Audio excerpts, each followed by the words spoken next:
Salut, c'est Igloo sur topmusic.fr avec Cédric Simonin. Bonjour Cédric. Bonjour Eric. Tout va bien? Tout va bien. Je me disais qu'on avait toujours besoin d'un petit avocat, pas trop loin de chez soi. Ça dépend pour quelle salade. Mais là, on en a un grand. Pour les salades? Ah oui. Ouais, pas mal, pas mal. Ouais, bon, il faut aimer ça en même temps. Voilà. Puis ça pourrit assez vite quand même, les avocats. Enfin bon. Mais là, on n'en a pas un petit, on en a un grand. C'est David Gillig. Bonjour David. Bonjour Eric, j'espère que je ne pourris pas trop. J'espère que je ne pourris pas trop. Justement, j'en parlais avec Cédric avant l'émission. On est limite. On est très très limite. Je suis un peu périmé, c'est ça? Pas du tout, évidemment. Tout va bien pour vous du côté du cabinet dans lequel vous êtes associé, Solaire Couteau. Tout va bien. Super. Avec vous, on va parler des recours en cas de refus de permis de construire. Vous avez le permis de conduire. Ça n'a rien à voir. Là, on parle de permis de construire. C'est du grand n'importe quoi. Mais on aime ça. D'accord. Cédric, c'est à vous. Allez, on va essayer d'être un tout petit peu sérieux. Bah oui, attends, c'est un sujet super sérieux, le refus de permis de construire. Voilà. Oui. Alors, c'est quoi un refus de permis de construire? Est-ce que vous pouvez nous donner 2-3 exemples là Bien sûr. Du refus de permis de construire. Donc, demande de permis de construire, le maire qui refuse parce qu'il considère par exemple que le projet ne s'insère pas dans son environnement bâti. Premier cas. Deuxième cas, le maire considère que le projet porte atteinte à la sécurité publique parce qu'il y a trop de véhicules qui seront desservis par le projet de construction. Donc, vous avez répondu à ma question, qui refuse le permis de construire? Mais est-ce qu'il n'y a que le maire qui peut refuser le permis de construire? Alors, en principe, c'est le maire, puisque la compétence, effectivement, dans les communes qui sont couvertes par un PLU, c'est le maire qui est compétent. Après, c'est sur instruction d'un service instructeur extérieur qui va évidemment proposer au maire soit de signer le permis, soit de le refuser. Ok. Donc, on a 3 types de refus de permis de construire. Le recours gracieux, le recours contentieux, et puis on va parler du préfet aussi dans un troisième temps. On peut commencer par expliquer ce qu'est le recours administratif gracieux. Tout à fait. Donc, vous avez obtenu un refus de permis de construire, vous saisissez l'autorité qui a signé le refus de permis de construire d'un recours en lui demandant de retirer ce refus de permis de construire. Tout simplement. Tout simplement. Ok. Et le maire a quel délai pour répondre à cette demande? Alors, il a normalement 2 mois pour répondre. 3 hypothèses doivent être envisagées. Soit il fait droit au recours et finalement il délivre le permis de construire, l'affaire est finie. Soit il ne répond pas. Au bout de 2 mois, il y a ce que l'on appelle une décision implicite de rejet. Soit il répond expressément en disant non, je maintiens mon refus de permis de construire. Donc tout ça dans un délai de 2 mois. Tout à fait. Est-ce que j'ai un autre délai derrière? Alors ensuite, pour saisir le tribunal administratif, effectivement, puisque on y reviendra peut-être, en cas de refus de permis de construire suivi d'un rejet du recours gracieux, celui qui a demandé le permis de construire peut saisir le tribunal administratif. Et j'ai un délai de combien de temps pour le... 2 mois à compter effectivement de la décision de rejet du recours. Donc 2 mois, plus 2 mois. Tout à fait, 4 mois au final. On va partir en vacances. Hein. Il faut être sur le coup là aussi. Le deuxième recours, le recours contentieux?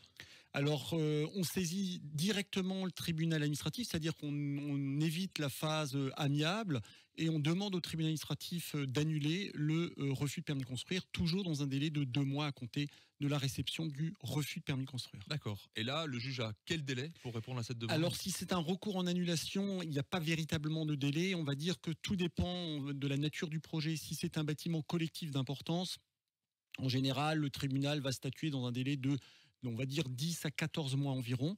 Si c'est un projet de moindre importance, on part, je dirais, sur des délais qui sont beaucoup plus longs, on va dire 16 à 24 mois.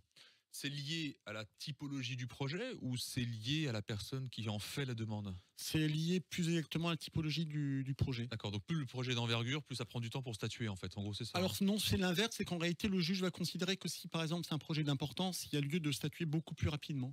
D'accord. Par exemple, pour des projets sur des collectifs importants, parce que le juge estime qu'il y a un besoin en production de logements, notamment des logements sociaux, donc le juge administratif va avoir un focus sur ce type de permis de construire. Ça veut dire qu'il prend en compte la notion économique. Quoi, tout à fait, il va quand même tenir compte du fait que le projet contribue à la réalisation d'un nombre de logements importants. D'accord. Et puis le troisième, c'est la saisine du préfet. Oui, alors ce qui est moins connu d'ailleurs. Oui, c'est très peu connu. En fait, si vous voulez, on peut effectivement saisir le préfet d'une demande d'exercice du contrôle de légalité, c'est-à-dire que le préfet saisit de cette demande, aura la possibilité, ça n'est jamais une obligation, de demander au maire de retirer le permis de construire. D'accord, tout simplement. Tout à fait. Bon, finalement, c'est simple le droit de l'urbanisme américain. Bah oui, avec surtout David, quand c'est toujours simple. Bah oui, forcément. Par David. Je sais pas pourquoi je dis Eric, c'est David. Ouais, moi, j'explique rien. C'est pas la même explication. Moi, je pense à dire des bêtises. À partir de ces délais, est-ce que l'administration peut faire appel finalement? Oui, l'administration, si par exemple le tribunal administratif annule le refus de permis de construire, elle a la possibilité d'interjeter appel auprès de la cour administrative d'appel dans un délai de 2 mois à compter de la notification du jugement. D'accord. Et ça arrive souvent? Alors, de plus en plus aujourd'hui, effectivement, les communes qui se voient annuler un refus de permis n'hésitent plus à saisir la juridiction d'appel. D'accord. Donc là, on part encore sur les délais qui sont... Alors, on est reparti sur des délais, effectivement, les délais que j'ai indiqués précédemment, on va dire entre 10 et 14 mois si c'est un projet d'importance, bien plus si c'est un projet de moindre importance. Alors maintenant, j'ai mon refus de permis qui a été annulé. Donc, il y a une double négation, l'annulation du refus de permis. Est-ce qu'elle vaut délivrance du PC? Alors, en principe, non. C'est-à-dire que quand vous obtenez l'annulation du refus de permis de construire, vous n'êtes pas titulaire d'un permis de construire. Pour obtenir ce permis de construire, normalement, l'administration reste saisie de la demande, sauf si, dans le cadre de la procédure, vous avez demandé au juge non seulement d'annuler le refus de permis de construire, mais vous lui avez également demandé d'enjoindre au maire de délivrer ce permis de construire. D'accord. Bon.